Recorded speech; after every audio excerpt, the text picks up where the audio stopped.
So I want to welcome everyone this evening to the Catfish Friday meeting. We have a guest artist that we're going to interview. And can I ask you to introduce yourself to us and tell us your name and where you're from? Originally from, or am I Yes. here? Okay. And My name is Eleta Caldwell. I'm originally from, and it shouldn't really count except it's such a habit to say where you were born, Chapel Hill, North Carolina, where both of my parents are from, and their parents are from, and their parents are from. My father was a Pullman porter, and that's how I got up here. I live in Newark. I went to public school in Newark. Went to Arts High School in Newark. Went to Montclair State, where I got both degrees and supplementary courses, I suppose you might call them, without the work of actually getting the doctorate, at different places. And I guess that covers that part of it. okay, great. So when you were in school, when did you study art? Was art something you were? I've been focused doing on? art since I was 3. The beauty was we had, there were 5 girls. My father had to live with 6 women all his life. And the beauty of it was that I've been drawing since I was 3. And the kind of support that you have at home. In my family, in my household, the only thing you couldn't do was nothing. My father would catch you doing nothing and say, you have nothing to do, I'll find something to do. And he found something to do because he would probably talk about, the kitchen floor and scrubbing or something. So I had a sister who read and a sister who sewed, and I drew, and I was a middle girl. So we were very lucky. As you grow up, you realize what your parents did for you and to you and with you. And I think that, I don't think you're supposed to notice those things while you're in process. Because that's what makes you who you are. And then you realize, gee, in comparison to other people, what kind of household they came from, and then what kind of household you came from. And we had an extremely creative and supportive household. It was very unusual. Of course, we didn't think it was unusual because we were all involved in that. So it was very much the norm for us. And not really did you delineate in any way because it was all taken for granted, naturally. I had my own gallery in the house, in the hall. So all my paintings and drawings were up there. And so I was always proud of the ability to draw and paint. And the kind of support I had from everybody. There was never a time that I ever felt ashamed of what I did or was interested in because it was always such a positive thing. In elementary school, I drew, of course. You know how the teacher finds out the kids that can draw, and so you get those special projects to work on sometimes, if they're history or geography or what have you. I was a good student. I loved school. We loved school. My sister was always the teacher. She had to be the boss. So of course she did teach. In fact, almost all of us became teachers. My youngest sister, after she graduated from college, went to California, and she was in early childhood. I was secondary. My elder sister was elementary. And my other sister is teaching now off and on. So I think that we've always been teachers. Even though we played in the backyard, we taught games that we played, the neighborhood, things we exposed to. So I did conclude that I had always been a teacher. Teaching for me was kind of incidental. Because of course, coming out of arts high school and having artistic aspirations, and never, you always knew you were going to school. That's how, after high school, you're just going to do that. It was an expectation in the house, it was an expectation of you. And so we just expected it. But I was going to go to art school, of course, and my father said, well, maybe you ought to put a teaching certificate in your back pocket, just in case. But as you got older, you figure, your father, like most men who had daughters, had preconceived ideas, stereotypical ideas in many cases, of what you were going to be exposed to as a female young woman. And they didn't want you going there, even though they never really told you. Okay, I'll listen to him because that way I can do what I want to. That took me to Montclair. And not having the money to go to Pratt also took me to Montclair. But I did major in art at Montclair. I only applied to Montclair because it was the only state college that had an art major. And now that I think about it in retrospect, it was rather foolish, but I never thought about it twice. I mean, I was going to go to Montclair because they were the only school locally that had an art major. Rutgers didn't have? Rutgers had art, but once they didn't really have an art major, and also once I decided that I was going to work for a teaching certificate as well as do art, Rutgers was out of the question because it really, Montclair at the time was state teachers college. Oh. But none of the other state colleges had art majors. For teaching. Or anything. They didn't have art majors. They were, and Montclair also specialized in secondary ed at the time. The rest of I didn't want to teach elementary school because I felt I thought more like a high school kid. I could talk through chest to chest, and I was right. I don't know what that's to say about the kids or me, but I knew that I was closer to their mentality. I could reason with them. I wouldn't have to jump through hoops. The little ones, I could take one or two at a time. But the high school kids were closer to my peerage. I was only 3 years older than them, so that made sense to me. And I thought I'd try that and maybe go on the university level to teach. I did an adjunct course at Rutgers a few years after I was teaching just to get my feet wet. I got the opportunity from Vi Brown, who used to teach at Rutgers. Oh, yeah. And I didn't like it. I didn't like working with adults, young adults, college age adults. They were of a different mentality. It was about, let me get out of this place. I loved learning. I can't remember not loving learning. And they wanted to get it over with, get it out of the way, get over, do it, etc. And so I found that a bit disillusioning and said, no, let me go back to the high school kids because, we were honest. They were toe-to-toe with you. And that's how I was as a person. So I knew they were more like me, I was more like them, and that worked out well for me. I did teach in seventh there. I was contracted when I got out of school for Newark. I did sign a contract in Newark because I really didn't want to work anywhere else with Newark because I had come from Newark. All the good stuff about me, socially and educationally, definitely, had come from Newark. So if I had something good, why wouldn't I give it back to Newark? And because they had given me something, and that's what I did do. I went to Weequahic to teach. I taught there for 10 years. And of course, I discovered I loved teaching. I discovered it as a junior in college that we did a practicum on an observation. And I think I was at West Kitty, and that was had a terrible reputation.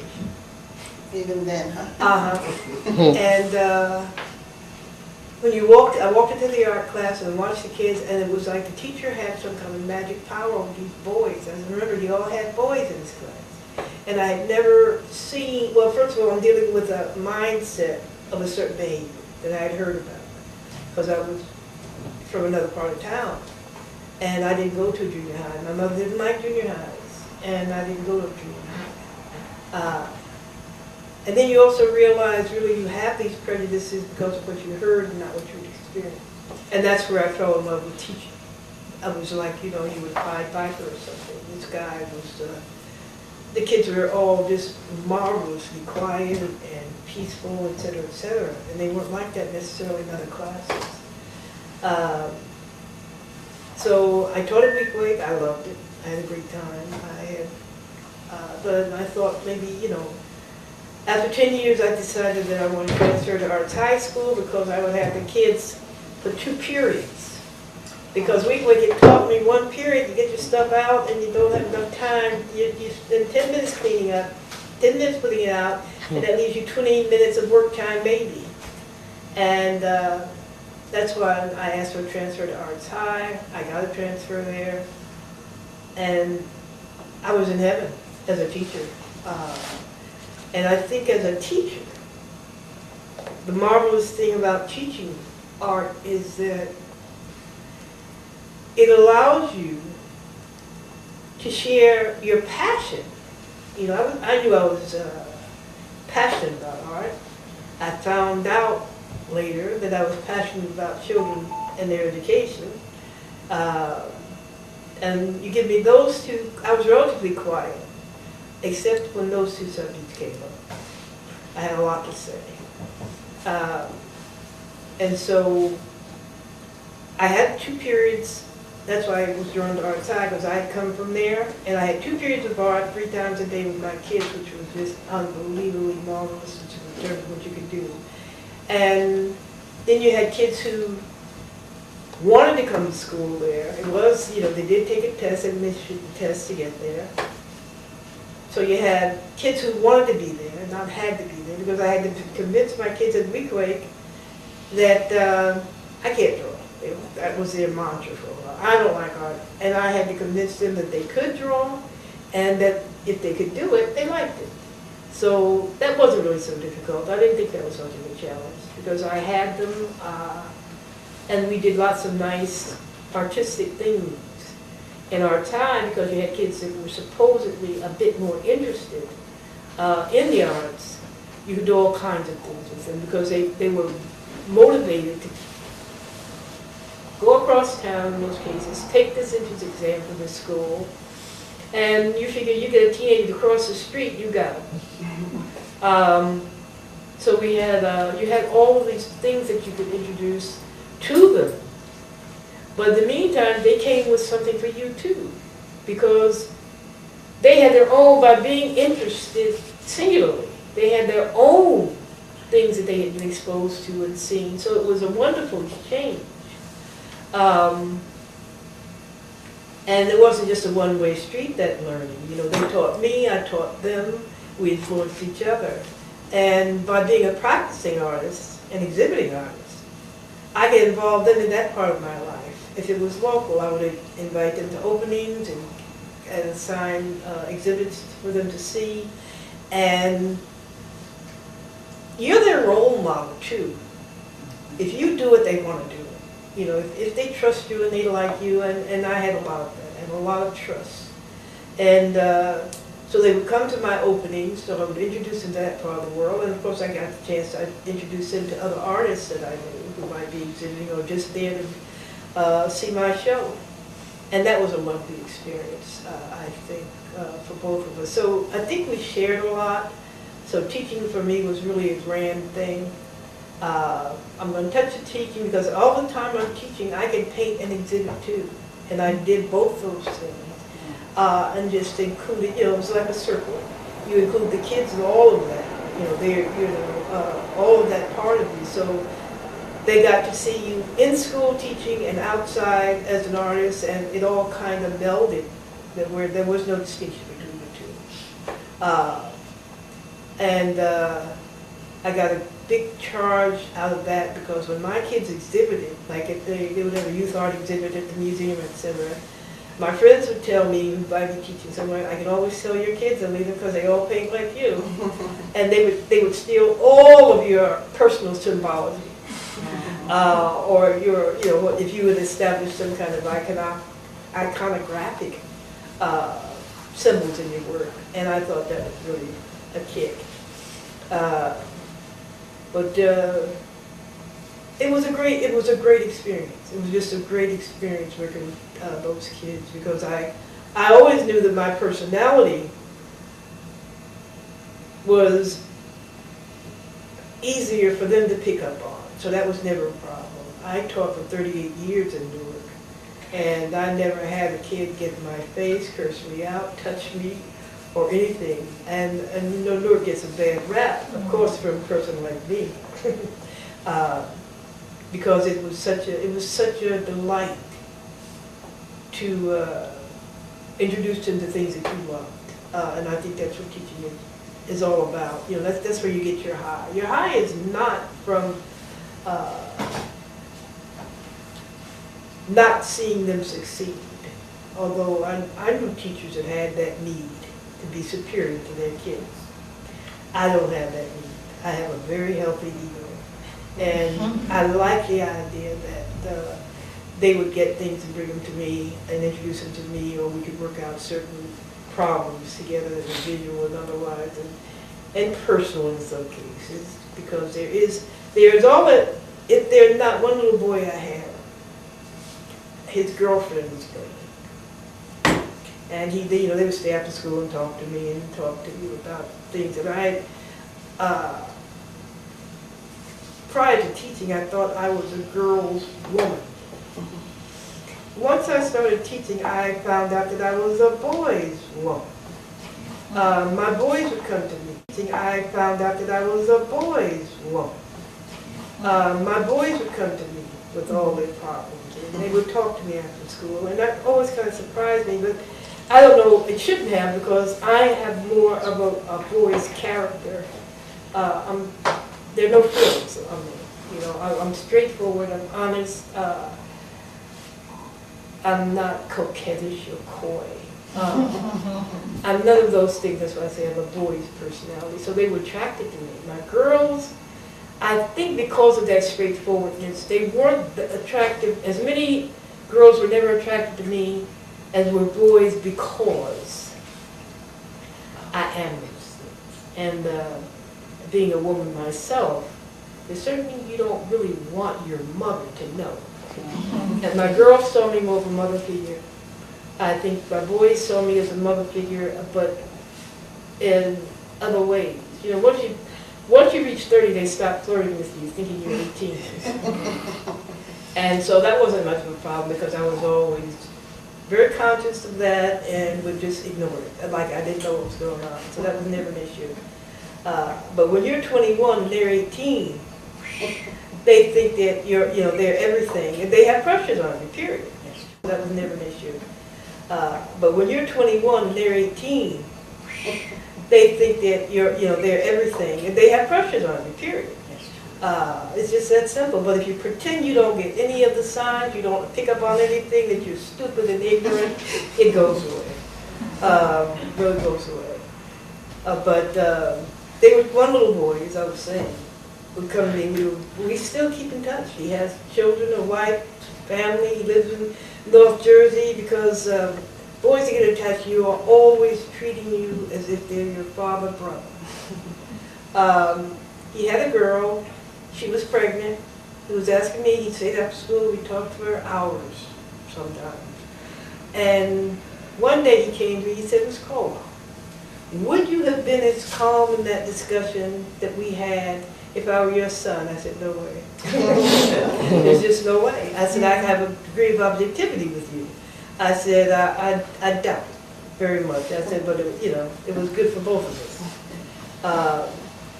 So, like I said, I'd always painted. I was involved in galleries. My first one-woman show was at Gladys Brown's gallery, The Art. She convinced me to have a show there. Prior to that, I was not interested in exhibiting necessarily, because I painted for me. I didn't, I really hadn't thought about it. And it's really, painting can be a very selfish thing. You do it for yourself, with your own rules and regs. It's a marvelous thing. I would teach my children to be creative, because nobody has control over it.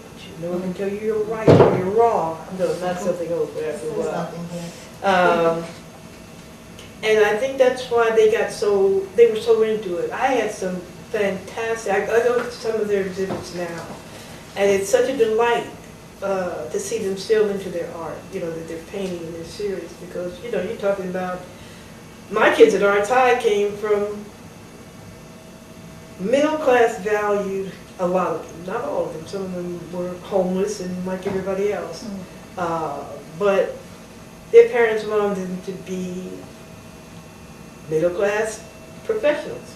And I know it's a very risky thing to pursue an art career. They want you to be able to pay your rent, feed your family, eat, whatever else you have to do. And that's, being an artist is not that secure, especially in the eyes of their parents, who have had to work to get them everywhere, and they know their kids are going to have to work because they don't have a fortune to leave them. So it's very, very marvelous to see them pursue their art. And they do like I did. They have a job and they do their art and they exhibit their art because they know they've got to pay the rent or another thing. But it's a wonderful thing to have been a part of their lives in something that you think so highly of. That's such a big part of my life. Do you think your students had any influence on you as an artist? Absolutely. Absolutely. I'd work out things. Sometimes I would work on pieces and show them in progress, because a lot of times I'd bring them to school because that was a marvelous space. If you stayed after school, I could stretch canvases sometimes or prep things and frame, because I had my classroom was big and I didn't have a studio. And they would take from me, and I would definitely see what they did with that, and sometimes be influenced by that. I didn't think of that. That's wonderful. Mm-hmm. And I think it was very important that when that did happen, I was aware of it. They might not have been aware of it, but we would always talk about it so they would become aware of it, because I never wanted them to think that their ideas were not as valid as my ideas were to me. And I wanted them to be aware. If I'm influenced by what they're doing, they're showing me something, or you can see something that they hadn't intended, you interpret it differently. Why would you want them to know that they had influenced you too? And so we would always discuss those things, and I would show them to them, and they were very, very pleased. I mean, they thought so much of you and your ability. Then why wouldn't you want them to know that they had influenced you in what you were doing? Because it would only make them feel good about what they were doing. Mm-hmm. So, yeah, they did. Yeah, we had exchanges. I would definitely say we had exchanges. So, you mentioned having a one-person show at Gladys's. That was my first, parlor. Yeah. That was your first one-person show. She convinced me. So you mentioned that you did your work, but you weren't exhibiting a lot of it? No, I wasn't exhibiting. I'd been painting drawings since I was a kid, so, it was just, the momentum was still there, and I was going to galleries and museums since I was a kid. And I think I did not want to set myself up to hear any kind of judgment calls on my work. I didn't, not that I was going to be influenced, because I was always that stubborn, and I was always that ego secure, I guess.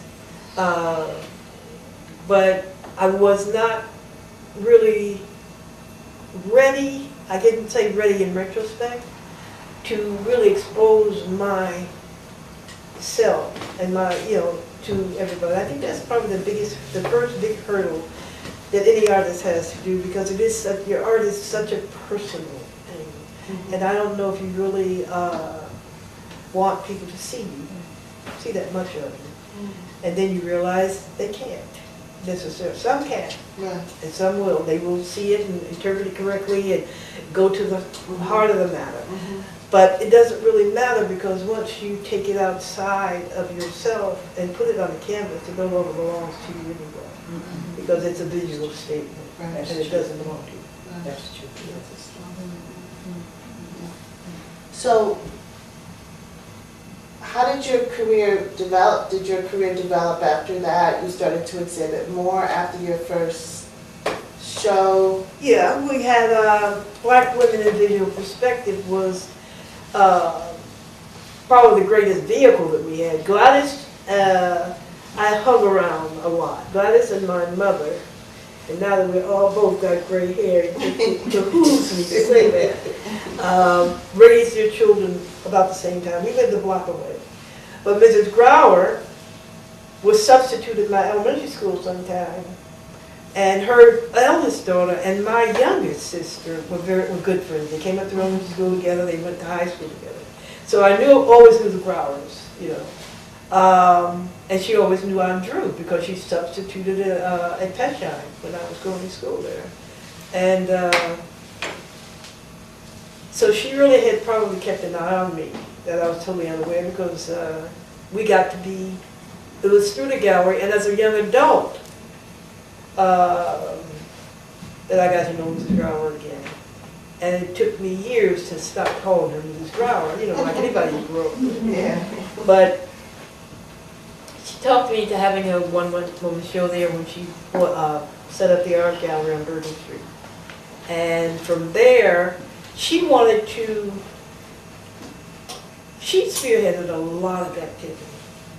She wanted to have a support group, kind of women artists, because we were talking and we were realizing that all the women were in different positions, every one of us was different.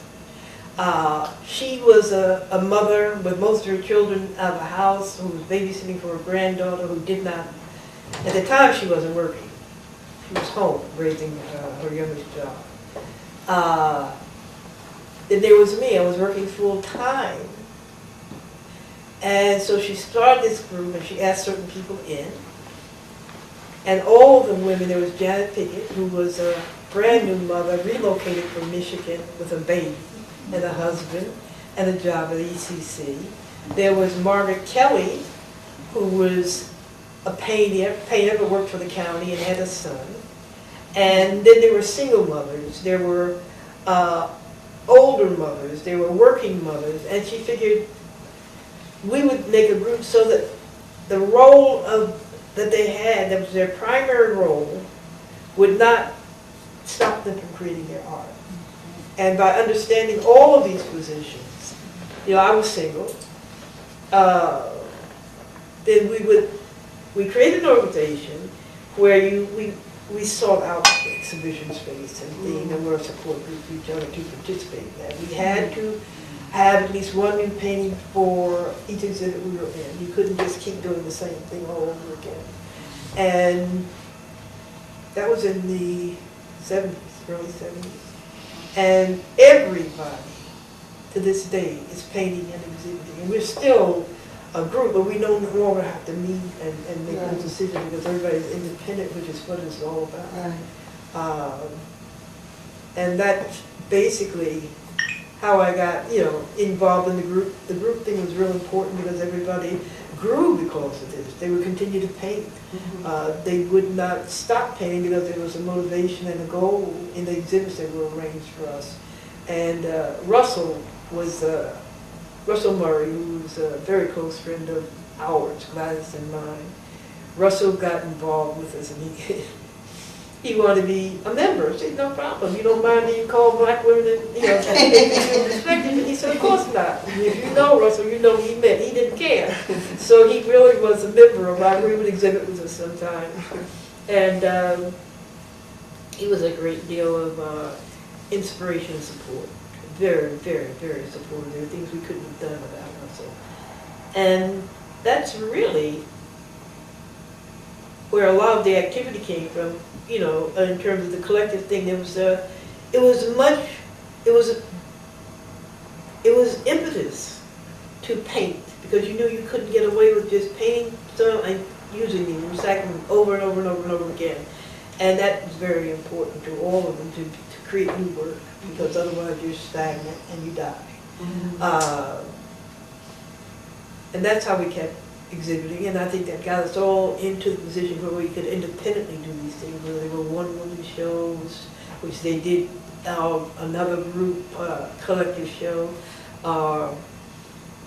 And we had the last exhibit, let's see, of African American art at the Newark Museum was ours. Gladys and Sam Miller and I curated that show. and was really a fine exhibit, you know, it was really fine, emerging and established. And I don't think they've had, I know they haven't had another one since then, but it was such a huge turnout, everybody was really very surprised that so many people came out to support that exhibit. It was a fine exhibit, very fine exhibit.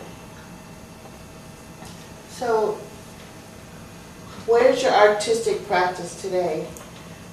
I tell everybody this. I retired and I'm still resting. I worked very hard, much harder than I realized until I retired, as an educator and a painter. Very hard. I lived in school. My kids would tell you, I was never, you know, I should have just given up the apartment and moved in the basement of our time. And I was tired. I was exhausted. I'll put it that way. Creatively, I am working on a representational, traditional kind of narrative, and I think that's where a lot of us as kids, we are there, because something tells a story or it's pretty. But I did do that kind of thing. I did figurative work in representational art. And then I moved to a much more abstract form. I'm still working two-dimensionally for the most part, mixed media, et cetera, et cetera. With the wreaths? No, that's where I am now. With the Okay, wreaths. so I did, you know, abstract, still basically on the figure.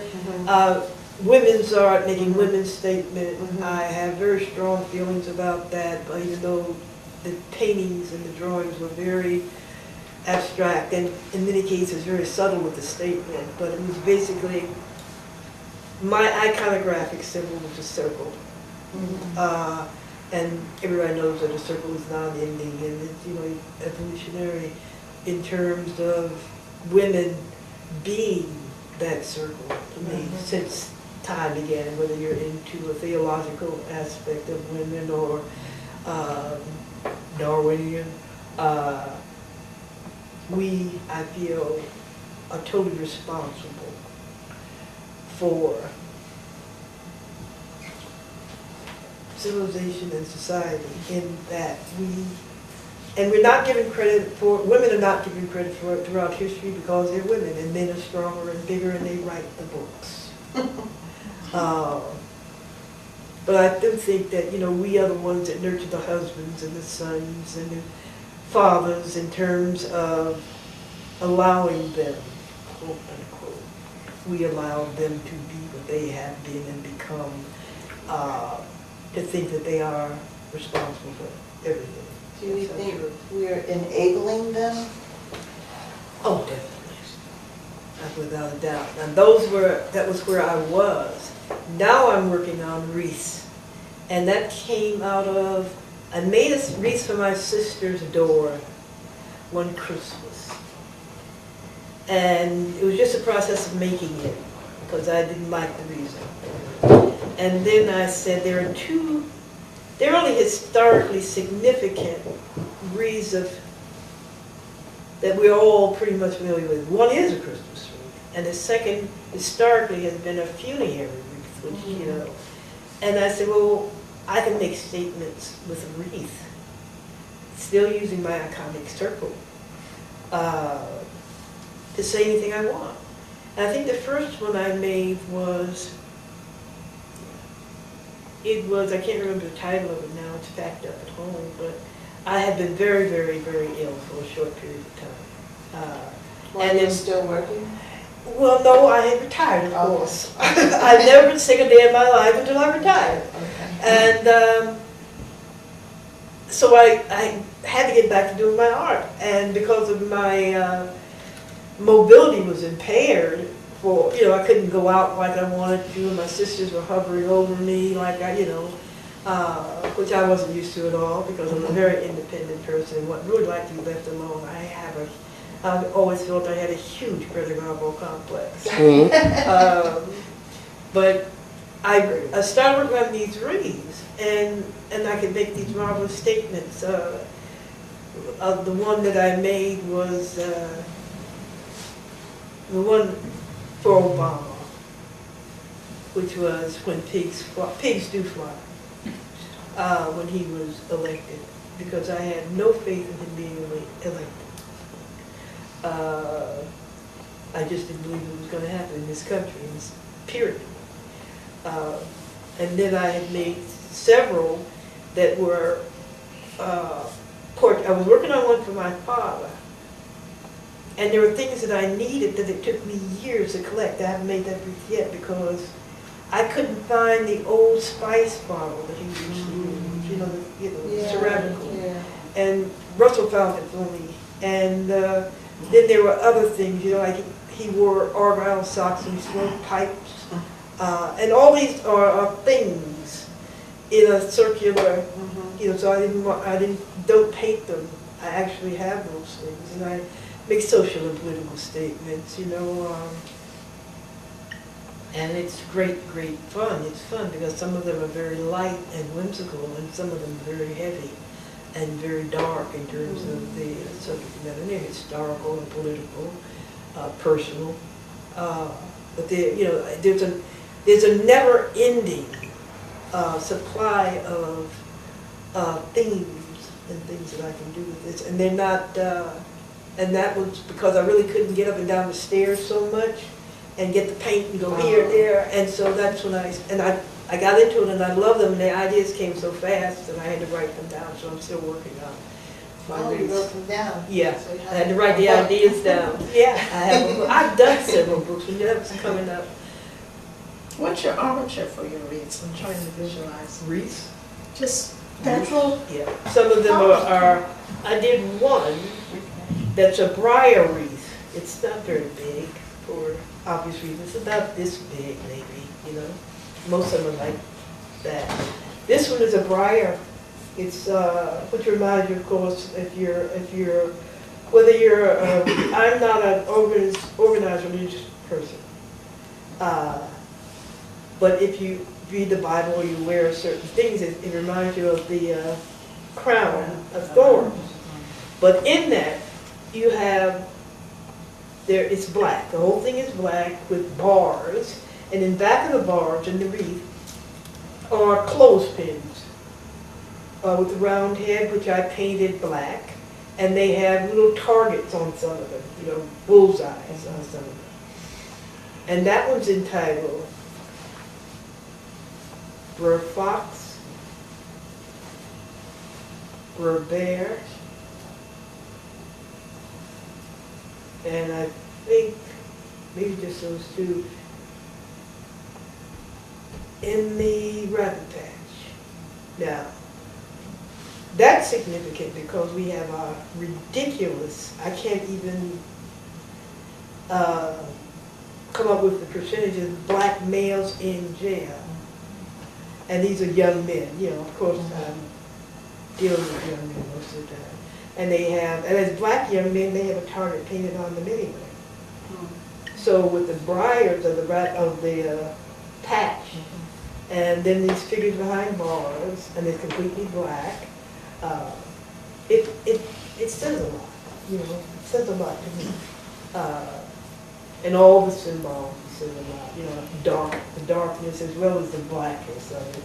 The targets, we have any black mother knows they're going to teach their boys certain things out there. I had one brother, but I had many boys in school, and some of those lessons are really hard. I had a kid that was copying on his computer bus tickets and selling them. And my thing was, he didn't think anything was wrong with it. He was selling them, of course, cheaply. And what my main concern was, he cannot take this to another level because anything as big as New Jersey Transit is not going to let somebody get away with making $5 off, which he couldn't see. But, that's my job. I'm the adult. I'm supposed to be able to see beyond where he's come. But that was my concern, because I talked to him and he didn't understand. He didn't get it. He said he wouldn't do them anymore, but he did not get what I wanted him to get. And then I worked on and told his mother, I said, the important thing here is not to let him think he can do these kinds of white-collar crimes and get away with them. I said, he has a level of innocence with this copy. What's wrong with it? I'm just making some money. You got to let him know that nothing as big as NJT is going to let him steal from him. So it's that kind of stuff. You know, you're dealing with the totalitarian aspects of almost everything they do, which is your job as an adult around children. That's your job. That's what we're supposed to do, to guide, to lead, to teach them. So those are the kinds of things that influenced me making that particular movie, you know, where they can't get away with the same thing. We know they can't get away with the same things that white boys their age get away with. We know that. Society is not doing that. Exactly, that's true. I'd like to go back to, I know you talk about your family, but you're not married, just, No. were you ever married? I'm sorry, No. I'll say you're not married. Well, you're not married, but. Never married. You were never married. So, your work was almost like your marriage. My work was my marriage. My work was my life. And I think, too, we grew up loving children. We grew up in a household loving children. My mother loved us and loved children. My father loved children. He was so bad, my father, that if any of us would ask him for a nickel, and we had friends around him, if he didn't have a nickel for everybody, we didn't get the nickel. But we came from a household that loved children. My father did, my mother did, and she loved us, and you know. And I think because I love children, and because I think my mother did such a great job with us, I didn't think I could do as well as she did, for one thing. I really don't. And I had the luck, the lovely gift of having other people's children, but I can leave them there and go home. So I think you want to hear something strange. My mother had 5 daughters. Well, one died early, and she was 18. Now, out of those 5 children, 5 girls, 1 boy, my mother had 1 grandchild and 1 great-grandchild. Wow. That's it. None of us have children. And I think because we were involved with people's children, so we got that kind of loving and nurturing from, it didn't matter as long as we were around children. It didn't matter whose children they were, as long as we were around children. My mother was a pediatric nurse. She loved babies. She chose, and you always knew, we always knew, she got married and had kids because that's what she wanted to do. It wasn't an accident. And she was an inspiration to us, you know, as girls. And I think my mother as well as my father are equally responsible for us not being married, because they raised us to be independent. My father too. He was just as bad as she was. It was never emphasized that it was a role we were to play. We brought boyfriends home, that was fine. If we didn't, that was fine. Whatever we wanted to do was important. So my last question has to do, well, second to last, has to do with you as a principal of our time, because you were teaching, so you were definitely more closely involved with the students. But then when you take on an administrative role, that changes things. It changed. I had an administrative role. They asked me to be department chair first of the art department. And I told them I wanted no part of it because I did not want to be separated from my kids. So the present DC told me, Eleta, you'll be the boss, you can do what you want. I said, if I can teach, I'll take the job. Only if I can teach. And I taught the class for the entire time I was DC. Now, as principal, I didn't want the job, period. There was no way I wanted them to take me away from my kids in the classroom. But Arts High was the only place, you know, I didn't think I'd get the job because of politics either. Because I knew nobody knew me, and Arts High was a gym. So I had no mindset of getting the job. I only responded because Hilton wanted to know. And I said, yeah, Leah, you don't act excited. Don't you want to be principal? I said, yeah, So when I got the job, I had to figure out a way I could teach. or I wasn't going to take the job. I had to have contact with my kids. Now, our time was a small, 500 to 600 student school. We knew all of our kids. If you go, I could walk down the hall and tell them. Now, I'll tell you how bad it was. Yeah.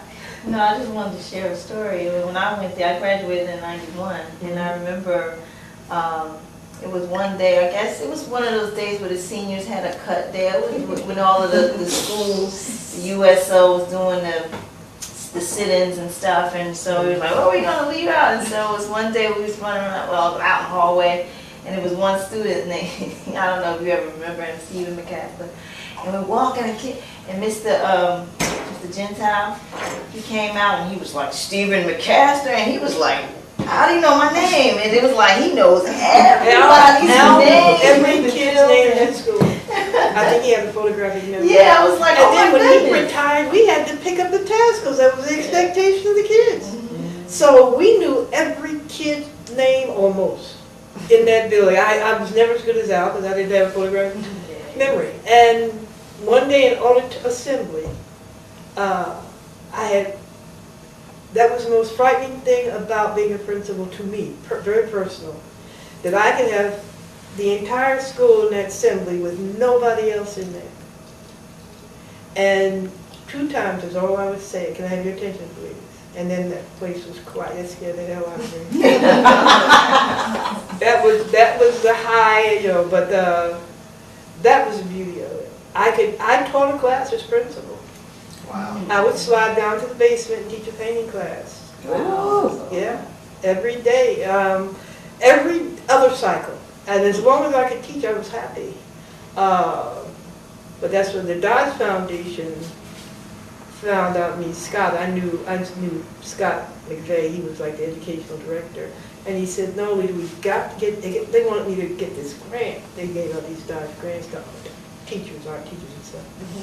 And I said, Scott, I don't have time to write the proposal. I just don't have time, He said, but you're unique. You teach, you paint, you do this, you do that.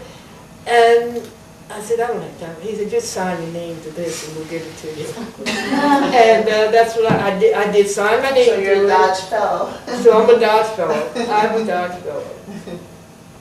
But that was the hard part. And you have ideas. As a principal, I was sick of people knocking our side.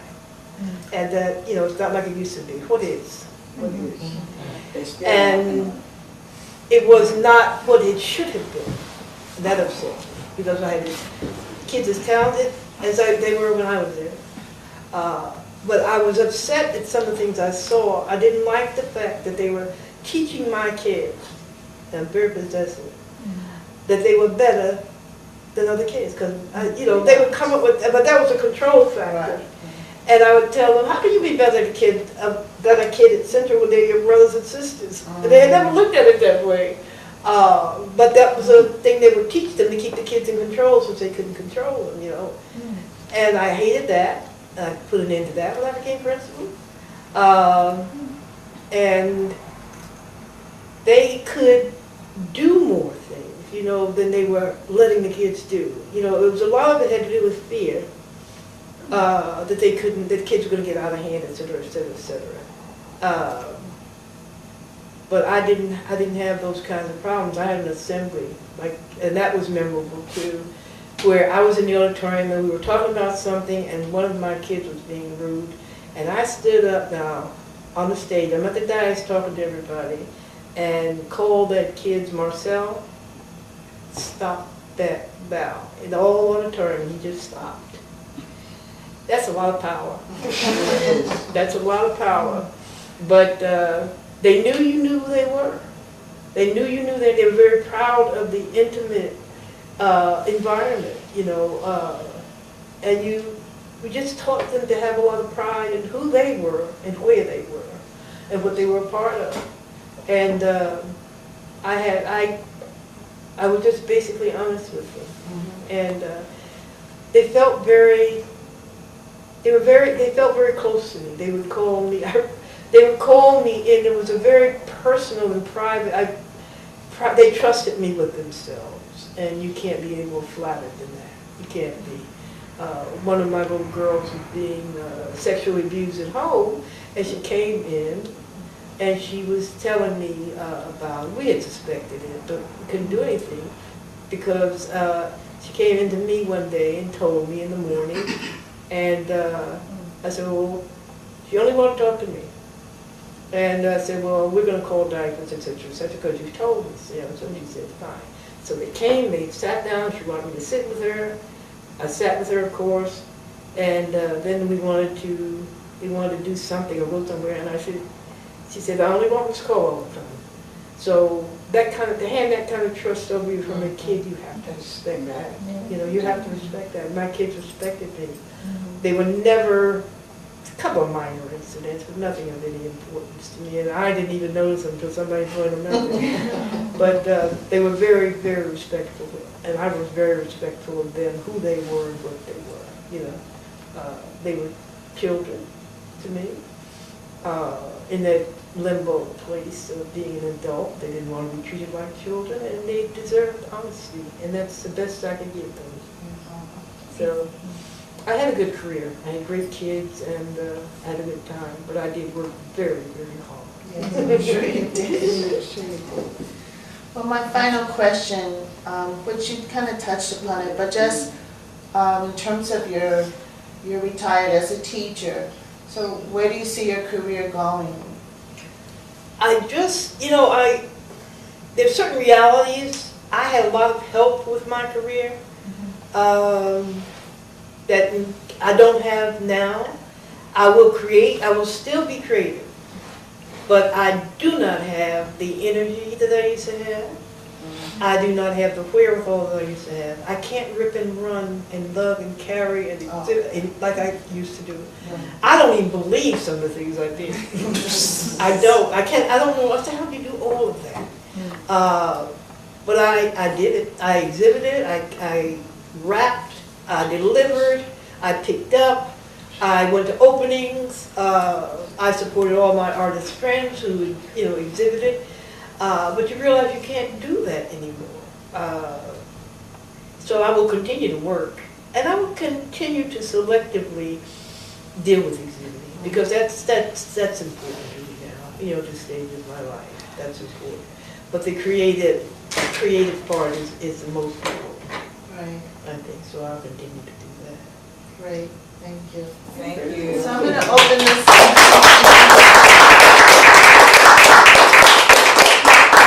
I'm going to open it up if anybody has any questions for Eleta.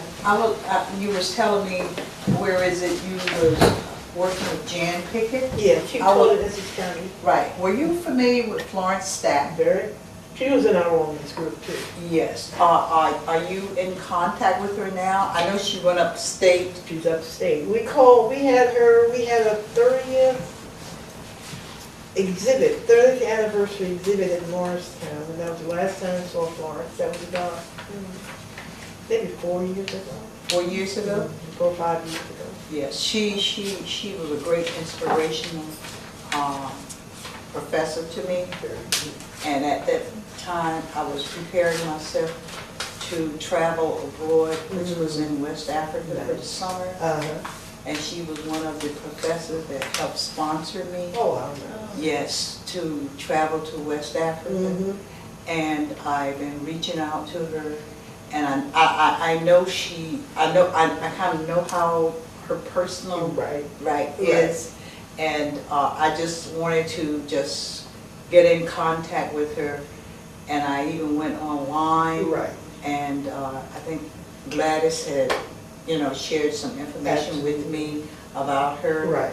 Because she's a phenomenal woman. Yes, she is. Yes, and I would like to share her with some of my friends that I'm with today. Because you have a lot. I mean, you guys share the same umbrella.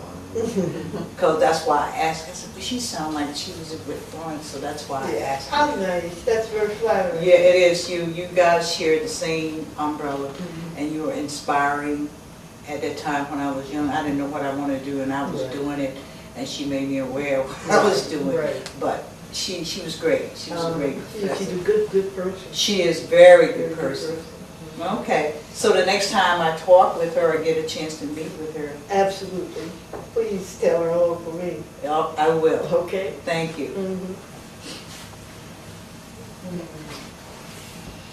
I have a question. You mentioned that you had a lot of help in your career. I wonder if you can elaborate on that a little bit. It's all kind of metaphysical. You know? I had support and all around me, you know what I mean? I think it's very, very fortunate and to have the kind of support. You know, I have artist friends, I'll start right there. I think I'm so lucky to have as many artist friends. Most of us don't have as many friends. That's It's what what we're we're into. very interested in, That's very right. passionate about. But I have, from the beginning, had people help me, just be there. Very good, Ben Jones is a very good friend of mine. Gladys, of course, is number one because she's encouraged me to do this, take a part in this, participate in this. And someone asked me in an interview, another project comparable to yours, who was my role model, mentor role model. And I guess the only person I can come up with was Gladys as a mentor. Because I've done things, prior to Gladys, everything I've done has been independent, you know. Because I didn't need anybody but my family. You know, I mean, they were always there for me. I knew they'd be an exhibit, and you know, my mother was always there. You know, and we are very close as a family. So when you have that all your life, you really don't reach outside of that for other people to. You don't expect it from anybody else, you know, because you know they're not your family. But my father was always very proud of the ability, you know, to do what we did. You know, he would have, you know how fathers are.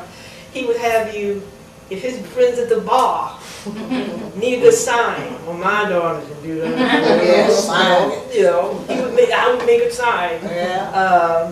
But it was, I once asked my mother, because she was some nurses organization or something, she wanted some sign made. So I said, Mom, do you think Leonardo da Vinci's mother would have anything to say? She said yes. So, you know, I've always had my family, except for Gladys, to be honest with you. That's it in terms of that, but in terms of mentor. But I've Russell and Ani, and you know, I know so many artists, and I grew up as an adult knowing all of these guys and women that exhibit and, you know, would help and support, and I think that's just very needed. So that's what I mean by that kind of support.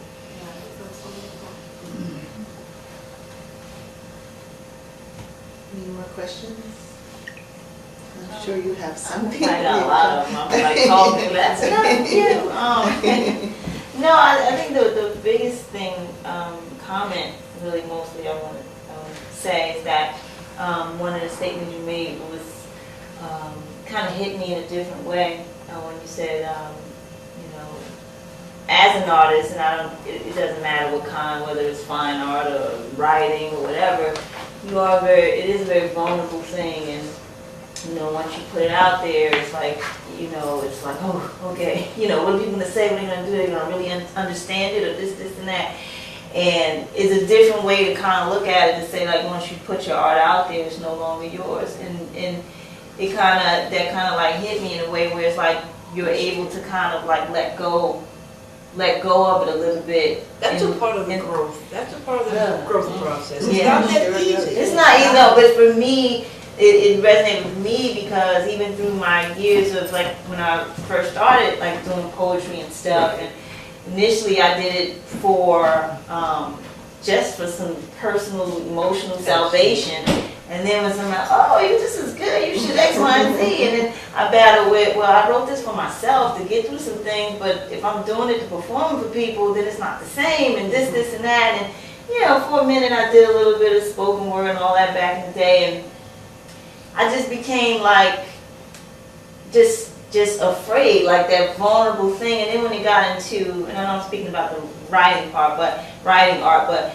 Then when they got into kind of like what you talked about with the book art people and the structure and this, and then it was like the slamming and all of that, and I just felt like there was a piece where it wasn't a space for me anymore, because it was like that wasn't how I resonated, and it was like it was more about image, so to speak. So then I fell off the mat with it, and then when I would write something, it was still with this really intense, vulnerable thing. So, and then with the writing, and then just some other things that I might do creatively, it's just that feeling of knowing you're being vulnerable, and that fear of, are they going to understand, or are they going to accept it? And long story short, in that statement, it's like ultimately that's what has a big part, I would say, of me not really moving forward. Well, that's the hardest part. That's the hardest part. It is very, whether your medium is words if you write. Mm-hmm. My medium is paint, if I paint. We're doing the same thing. If you're writing or you're dancing, or it doesn't matter. If you're making statements with your medium, with your art. You know, and those words, they're coming from you, they're a part of you. And you don't talk about it, you don't go around shouting those things that you write. So it's a very vulnerable. The first time I used to go to my exhibits and stand behind people and hear them talk about, what the art was without, I wanted to know what they thought about without them knowing that I was there. That's so much fun to me. But the minute you make, there's a part of you in that you may see because you did it. You're the original. That you may not want other people to see. Or you might not even know you may think it's just hanging out all over the place, and it may be too subtle for other people to pick up on. But you can't share it without sharing it. Otherwise, you never put it out there. It's like me and my paintings. You're always, when you create it, it's always going to be a piece of you in there. It may not be a piece you wanted to put it there. You might see it after it's hanging up somewhere, But you can't, that's the hardest part, to share it, to open it up, to open yourself up. That's hard. Once you do that, you're fine. The next step. Sorry. I was going to say the next step after exhibiting is selling. How long could it take you before you're really ready to let go of a piece permanently? Why? Yeah. No, you don't want to let it go. Number one, when it comes, it's so many parts of it. You're exposing a part of yourself, maybe if you want to hold on to. You're exposing a part of yourself, maybe you don't want anybody else to see or have.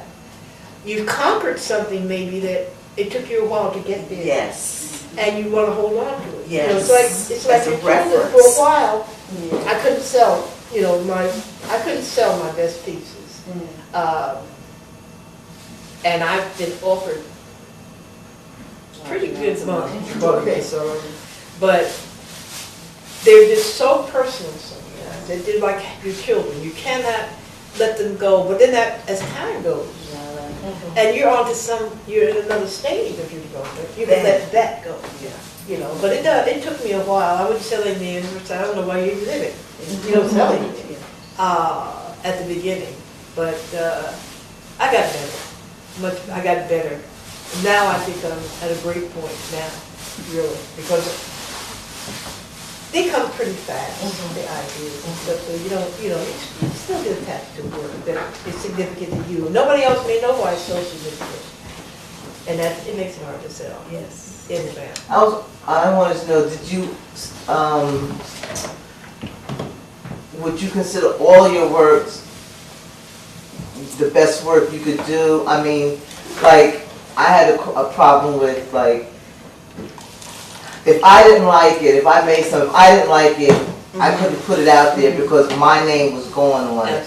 So, and we all have individual standards. Right.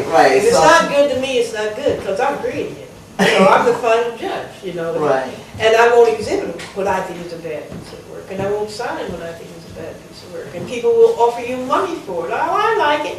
Doesn't matter. I have to like You know, I Right. think it's good. That's the way I feel. Because it's my name, it's my reputation, and I'm supposed to be honest. So I will not say what I think is a bad piece of my work. Yeah. No. Yes, ma'am. Do you stay in touch with your former students? Yes. They stay in touch with me. Being centrally located in Newark, I run into a lot of them because, you know, I run into them with their families and their children and their this and their that. As a matter of fact, my bank, I walked into my bank and Miss Caldwell. And it's really a delightful position to be in, especially in the position that I'm in. I'm retired, I'm a pedestrian, and I live downtown Newark. So I get the opportunity to see my kids. James, one of my, I saw him, he was exhibiting the other day somewhere, and he skateboards down at the park near my house. And this kid worked in the bank, and you know, it's really a kick for me. But I run into them periodically. The famous ones, they still, and it's funny to me because I didn't, the two most famous kids that I still keep in touch with, I never had. In class, one was a drama major, and the other was a music major. She acts, Tisha, keeps in touch with me all the time. And, and who else? Savion. Savion. He keeps in touch with me all the time. He has a dance studio downtown Newark, you know. Oh, you have a dance studio downtown? Down on Brunswick Street, about a block or so from School of, you know, the little Oh, school yeah, there. the Newark School of the Arts. Yeah. Oh, that's good to know. Yeah. And that kid is, I mean, he's phenomenal. You know, I mean, he is absolutely brilliant as an artist. He absolutely, to me, I've never seen anything like it. I go to his concerts, and he always tells me I can call him and get free tickets. And I said, that's not what I'm coming for. I'm coming to support you and see you. And when I can't afford the tickets, I'll call you. But it's, you know, I mean, I've had lovely experiences with the kids, and they do keep in touch with you. I think because they know that you're as serious about art as they are there. You know, and even though they're successful and they've made it, quote unquote, Tisha came. I'm real flattered. Tisha came to my retirement all the way from California. She made I made a principal for a day privately because she could not fit into the schedule when we had principal for a day. Now she came from California with a plane load of people for my kids, a director, a dancer, all those people related. Now, it didn't cost us a cent. And she even brought Noah and his family, you know, the little guy that plays on the show, the little, she brought Noah. I met his mother, his father, his sister, his two brothers, and those poor kids, I felt sorry for them because they were teenagers, and they're homeschooled, and they had never been around that many kids, and they just had such a good time, you know. So it was really nice all around for everybody. I remember she came back once while I was there. She popped in to say hi to Mr. Covers and stuff. We went home. Because when I got there, of course, she was gone. I got there in '87. She was gone, but her brother Stanley was still there. And Stanley was mine. That's how I got to know her. He was in my art class. Okay. And then he was music too, because wasn't he playing an instrument? I don't know. I just know he was. So I remember being in Mr. Cleveland's class, and he played something big or something like that. I remember I had a little crush on him or whatever. He has two little round-head boys, and you know, just like it. Well, are there any other questions?